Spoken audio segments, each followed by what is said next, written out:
លោកគ្រូឆ្លៀតអានរឿងនិទានជាភាសាអង់គ្លេសដែលបង្កប់នូវគំនិតអប់រំភ្នំមួយខ្ពស់នៅមានភ្នំមួយខ្ពស់ជាងនឹងទៀតបុគ្គលម្នាក់ដែលគិតថាខ្លួនជាអ្នកចេះនៅមានបុគ្គលដែលចេះដែលប្រសពជាងគាត់ទៀតតើដំណើររឿងនៃរឿងនិទាននេះមានលក្ខណៈរបៀបណាកូនសិស្សទាំងអស់គ្នាចាំស្ដាប់លោកគ្រូនឹងអានបញ្ចប់ឲ្យលឿនហើយលោកគ្រូនឹងធ្វើការបកប្រែនិងបញ្យល់ខ្លីៗឲ្យ Once upon a time in an old village there was a smart man who owned a well but he did not use it so he decided to sell it to a nearby farmer. One day when he passed by and saw the farmer pumping water from the well for cooking etc. the smart man immediately stopped him and did not allow him to pump water from the well. I only sold you the well. I did not sell you the water. Therefore, you cannot take the water from this well. The smart man spoke up. The farmer was very sad and did not know what to do. He had bought the well, but he hadn't paid for the water from the well. Now, the well was full of water, but he could not use it, while his whole family and livestock all needed clean water from this well. After thinking for a long time about how to resolve the issue with smart man, the farmer decided to bring up to the district court hoping to get justice. At the court, the farmer recounted the story from the beginning to end, hiding nothing in order to get justice for his family.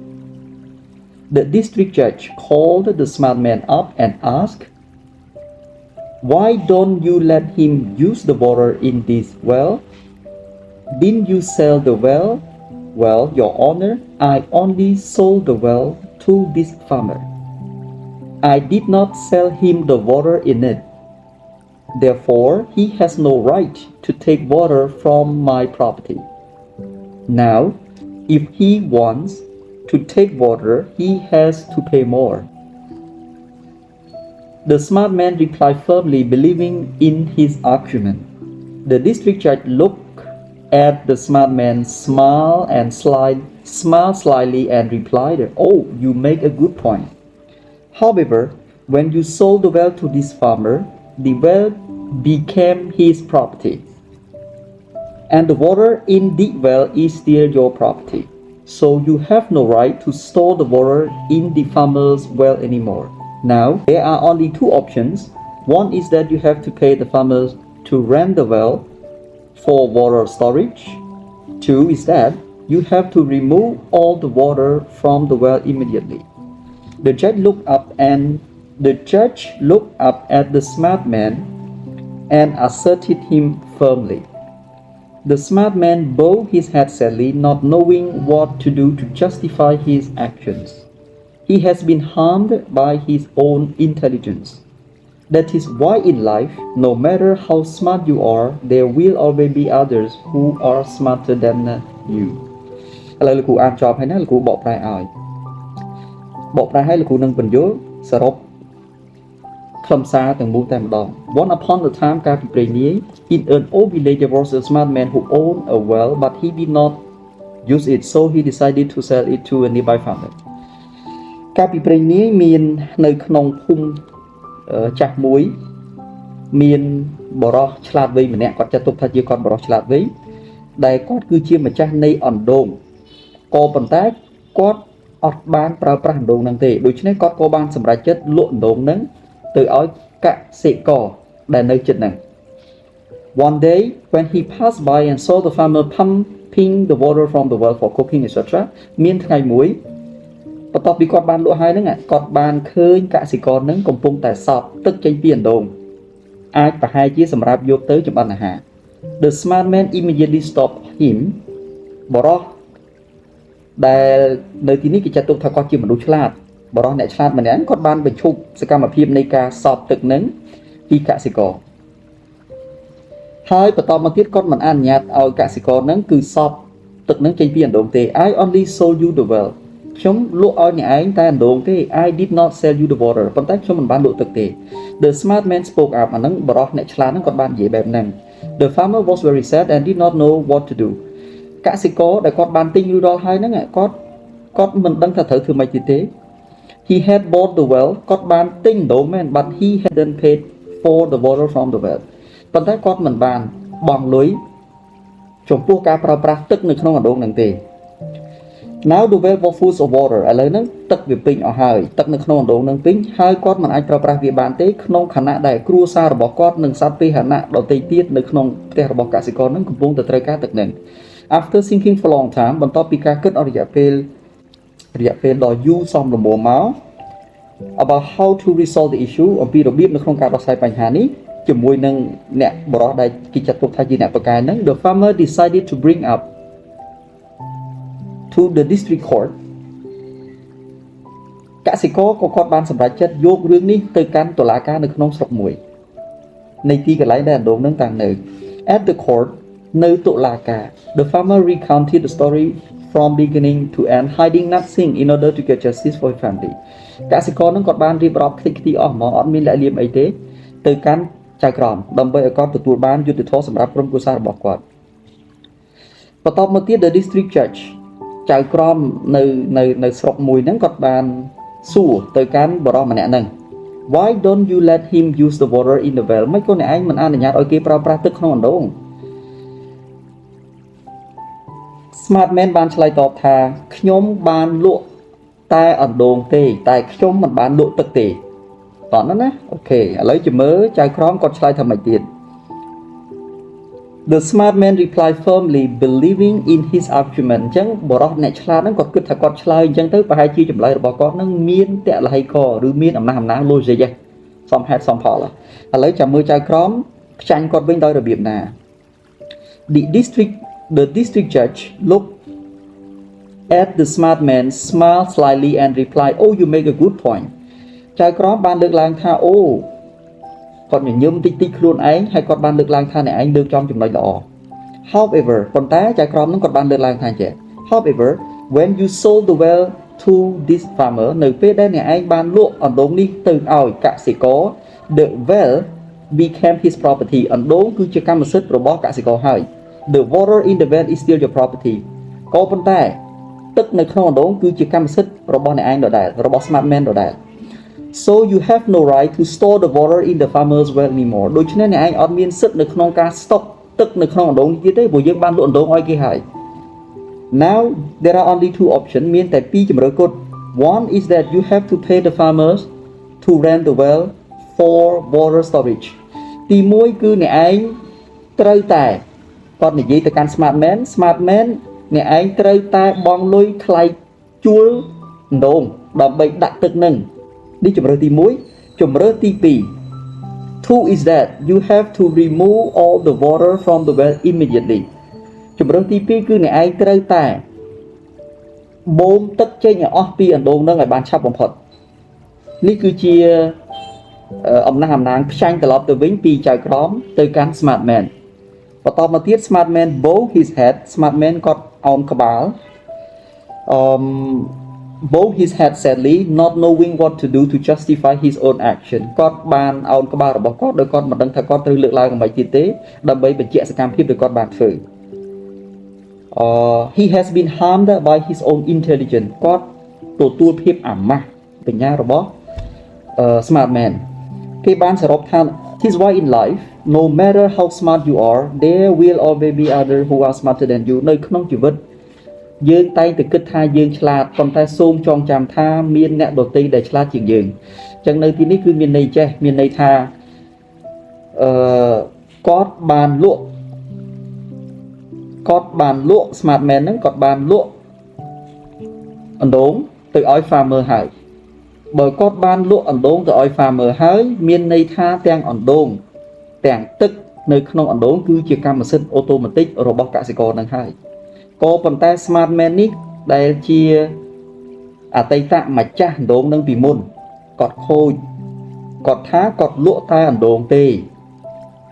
គាត់មិនបានលក់ទឹកនៅក្នុងអណ្ដូងទេដូច្នេះកសិករដែលគាត់បានទិញអណ្ដូងហើយប្រើប្រាស់ទឹកហ្នឹងក៏ត្រូវតែសុំច្បាប់គាត់ឬបង់លុយឲ្យគាត់ដែរគឺបង់លុយឲ្យទៅ smart man ដល់ពេល farmer គាត់អាចថាជាមនុស្សមិនសូវមានបញ្ញាវាងវៃគាត់មិនដឹងដោះស្រាយបញ្ហានឹងដោយរបៀបណា ពីដំបូងគាត់យល់ថាគាត់ពិតជាខុសអញ្ចឹងមែនគាត់គិតថាអូមែនគាត់ទិញដូងប៉ុន្តែគាត់មិនបានទិញទឹក farmer គាត់យល់អញ្ចឹងពីព្រោះគាត់ជាមនុស្សមិនសូវមានបញ្ញាដល់អញ្ចឹងដើម្បីដោះស្រាយបញ្ហាហ្នឹងគាត់ក៏បានសម្រេចចិត្តយករឿងនេះទៅតុលាការដើម្បីឲ្យចៅក្រមជួយដោះស្រាយគាត់នៅពេលដែលយករឿងហ្នឹងទៅតុលាការចៅក្រមក៏បានស្ដាប់ដំណើរដើមទួងដែលកសិករហ្នឹងគាត់បានរៀបរាប់តាំងពីដើមដល់ចប់ដោយមិនមានការលាក់លៀមអ្វីទេចៅក្រមបន្ទាប់ពីបានស្ដាប់យល់ហើយចៅក្រមក៏បានចោទជាសំណួរទៅកាន់ Smart Man ថាមើលលោក Smart Man ហេតុអីបានជាលោកលក់អណ្ដូងឲ្យគេហើយក៏ប៉ុន្តែលោកមិនអនុញ្ញាតឲ្យគេប្រើប្រាស់ទឹក Smart Man គាត់បានឆ្លើយតបត្រឡប់មកកាន់ Judge វិញថាលោកចៅក្រមខ្ញុំពិតជាបានលក់អណ្ដូងមែនតែខ្ញុំមិនបានលក់ទឹកទេដូច្នេះប្រសិនណាបើគាត់ចង់ប្រើប្រាស់ទឹកគឺគាត់ត្រូវតែទិញខ្ញុំដដែលអញ្ចឹងចៅក្រមបន្ទាប់ពីគាត់បានស្ដាប់ argument ពី argument នេះយើងបកថាតលហេកភាសាសាមញ្ញមានន័យថាអំណះអំណាងបន្ទាប់ពីគាត់បានស្ដាប់តលហេកដែលបានផ្ដល់ដោយ Smart Man របៀបនឹងមកគាត់ក៏ចម្លែកក្នុងចិត្តដែរគាត់នឹកក្នុងចិត្តថាយើបន្តិចគាត់គិតថាគាត់លើកឡើងនឹងគាត់ឆ្លាតណាបន្ទាប់មកចៅក្រមគាត់បានចាប់យកចំណុចហ្នឹងគាត់ក៏បានលើកតលហេកផ្ចាញ់ពីចំណុចត្រឡប់ទៅវិញគាត់ថាឯកភាពឥឡូវនេះអ្នកបានលក់អណ្ដូងនេះទៅឲ្យកសិករហើយមានន័យថាអណ្ដូងគឺជាកម្មសិទ្ធិរបស់កសិករចំណុចទី1ឃ្លាជាមួយគ្នាលើចំណុចហ្នឹងចំណុចទី2អ្នកឯងមិនបានលក់ទឹកទេអញ្ចឹងទឹកនៅតែជាកម្មសិទ្ធិរបស់អ្នកដដែលពោលគឺរបស់ Smart Man ដដែលប៉ុន្តែឥឡូវនេះអ្នកឯងបានយកទឹកនៅក្នុងអណ្ដូងនេះយកទៅដាក់នៅក្នុងអណ្ដូងរបស់គាត់អញ្ចឹងអ្នកមានពីរជម្រើសទី1អ្នកឯងត្រូវតែគាត់និយាយទៅឲ្យ Smart Man ណាគាត់ថា Smart Man ឯងទី1ត្រូវតែបង់លុយថ្លៃ stock ទឹកនៅក្នុងអណ្ដូងទៅឲ្យកសិករពីព្រោះទឹកហ្នឹងវានៅក្នុងអណ្ដូងហើយ Smart Man ហ្នឹងគាត់ទៀមទាថាទឹកហ្នឹងគឺនៅតែកម្មសិទ្ធិរបស់គាត់ទោះបីគាត់បានលក់អណ្ដូងហើយក៏ដោយអញ្ចឹងបានចែកហ្នឹងថាអូខេឥឡូវអញ្ចឹងចុះប៉ុន្តែឥឡូវហ្នឹងបើសិនណាអ្នកឯងចង់ទុកទឹកនៅក្នុងអណ្ដូងហ្នឹងទៀតអ្នកឯងត្រូវបង់លុយថ្លៃ stock ទឹកពីព្រោះទឹកហ្នឹងវានៅក្នុងអណ្ដូងលក់ឲ្យ farmer ហើយអញ្ចឹងត្រូវតែបង់លុយថ្លៃ stock ថ្លៃជួលមានន័យថាជួលអណ្ដូងដើម្បីដាក់ទឹកហ្នឹងយើងនិយាយភាសាសាមញ្ញឲ្យងាយយល់ទៅឲ្យ farmer ទី1ទី2បើអ្នកឯងមិនព្រមបង់ថ្លៃជួលទេ Smart Man ឯងត្រូវតែបូមទឹកហ្នឹងចេញឲ្យអស់ជាបន្តបើមិនអញ្ចឹងទេប្រយ័ត្ន farmer គាត់ប្តឹងវិញឃើញទេអញ្ចឹងតលហេក2ផ្ចាញ់ត្រឡប់ទៅវិញនេះធ្វើឲ្យ Smart Man ហ្នឹងគឺគាត់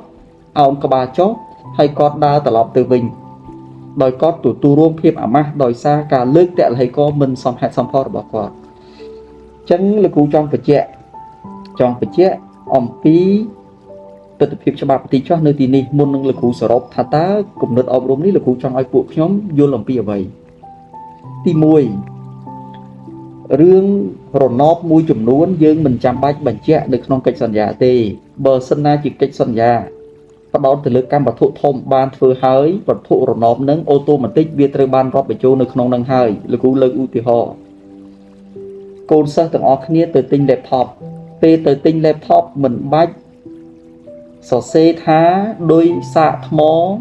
មានតម្លៃប៉ុណ្ណេះប៉ុណ្ណោះត្រូវដាក់បញ្ចូលនៅក្នុងកិច្ចសន្យាមិនបាច់ទេពីព្រោះតែកាលណាយើងទិញ laptop ហើយដោយសាកថ្មដើម្បីឲ្យ laptop អាចមានដំណើរការទៅបានវាតតែមានដោយសាកថ្មនឹងហើយអញ្ចឹងដោយសាកថ្មនេះគឺជាវត្ថុរណបវាត្រូវតែភ្ជាប់អូតូម៉ាទិកជាមួយនឹងកិច្ចសន្យាទិញ laptop នឹងហើយមិនបាច់ទៅសេទៀតក៏បានដែរអាហ្នឹងរឿងទី1រឿងទី2ឧទាហរណ៍ទី2កូនសិស្សទាំងអស់គ្នាទៅទិញម៉ាស៊ីនភ្លើង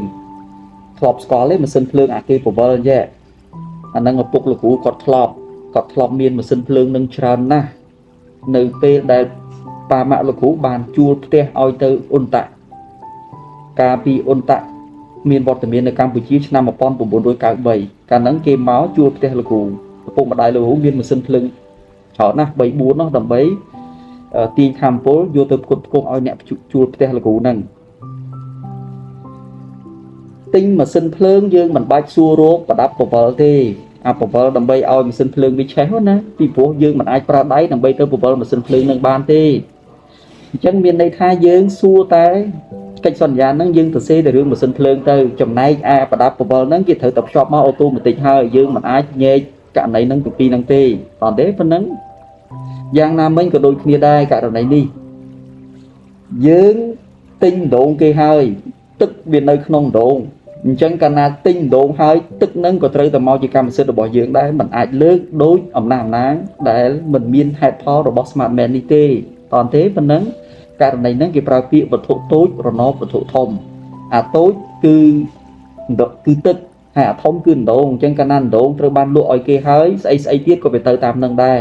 ភាសាឡាតាំងមួយគេប្រើពាក្យ accessorium circuitur principale អញ្ចឹងសរុបមកវិញsmart man គាត់គិតថាគាត់ប្រកែប៉ុន្តែគាត់ភ្លេចគិតថានៅអ្នកមានអ្នកដែលពូកែជាងគាត់ទៀតអញ្ចឹងយ៉ាងណាមិញនៅក្នុងជីវិតគេបាន conclude ហើយថា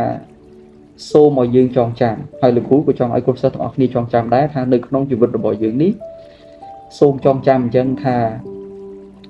ទោះបីយើងគិតថាយើងចេះប៉ុណ្ណឹងហើយក៏ដោយត្រូវទទួលស្គាល់ថាមានគេចេះជាងយើងទៀតថ្ងៃហ្នឹងខ្ញុំមានបញ្ញាបត្រassociated degree ខ្ញុំមានបញ្ញាបត្ររួមប៉ុន្តែត្រូវគិតថាមានអ្នកដែលគេមានសញ្ញាបត្របញ្ញាបត្រអ្នកដែលមានសញ្ញាបត្របញ្ញាបត្រត្រូវគិតថាមានគេមានបញ្ញាបត្រជាន់ខ្ពស់អ្នកដែលកំពុងកាន់បរិញ្ញាបត្រជាន់ខ្ពស់នៅនឹងដៃត្រូវដឹងថាមានគេមានថ្នាក់បណ្ឌិតអ្នកដែលកាន់សញ្ញាបត្របណ្ឌិតនៅនឹងដៃត្រូវទទួលស្គាល់ថាមានអ្នក postdoctoral holder អ្នកមានសញ្ញាបត្រក្រោយបណ្ឌិតទៀតនៅបន្តទៀតអញ្ចឹងមានន័យថាចំណេះដឹងទូលំទូលាយណាស់សូមទទួលស្គាល់ថាយើងចេះប៉ុណ្ណឹងតែមានគេចេះជាងយើងទៀតអញ្ចឹងគំនិតអប់រំនេះគឺមានន័យថាឲ្យកូនសិស្សកុំមានភាពអួតអាងពេករៀនដាក់ខ្លួនបាទរៀនដាក់ខ្លួនរៀនទទួលស្គាល់ថាចំណេះដឹងទូលំទូលាយខ្ញុំចេះប៉ុណ្ណឹងនៅមានគេចេះលើសហ្នឹងទៀតតើទេបើមិនអញ្ចឹងទេយើងខ្មាស់គេហើយអញ្ចឹងសរុបមកវិញគឺ be humble be compassionate be helpful and be kind តើនេះប៉ុណ្ណឹងអញ្ចឹងលោកគ្រូមានប៉ុណ្ណឹងចុះ